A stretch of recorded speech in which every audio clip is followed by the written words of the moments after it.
జీవుల్ని చంపి చేసే అమ్మవారి పూజలన్నీ ఉగ్రాచారం కిందే లెక్క. దయచేసి మానుకోండి. మేము మొక్కుకున్నాం మేకనేస్తాం, మేము మొక్కుకున్నాం కోడినేస్తాం, ఇంకోడు నిన్ను మొక్కుకుని వేసేస్తాడు, ఒప్పుకుంటావా? మన పిల్లాడు ఆరోగ్యం కోసమో మన ఆరోగ్యం కోసమో కోడినో మేకనో కోసేసే అధికారం మనకున్నప్పుడు కోడి పిల్లకి అనారోగ్యం చేస్తే మన మొక్కుకునే అధికారం దానికి కూడా ఉంటుందండి. మానవ హక్కులు మానవులకే కాదండి, కోళ్ళకి జంతువులకన్నిటికీ ఉంటాయి.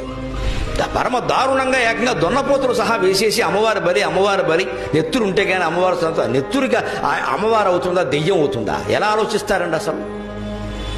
దేవుడు పేరు మీద జీవహింస చేస్తున్నాము అంటే దైవభక్తిలో అనాకాసు మనకు తెలియనట్టే లెక్క. వైదిక ధర్మం ఈ జీవహింసకు మొత్తం వ్యతిరేకం. ఎక్కడా లేదు ఈ జీవహింస చేయమని. మనమే పెట్టుకున్నాం ఇవన్నీ కూడా. ఎందుకంటే మనం ఆలోచన ఎందుకు వస్తుందో చెబుతున్నా. బ్రాహ్మణ చేయడు ఈ పని, శాకాహారం తినేవాడు చేయడు. వాడు పప్పు తింటాడు, పప్పే పెడతాడు అక్కడ.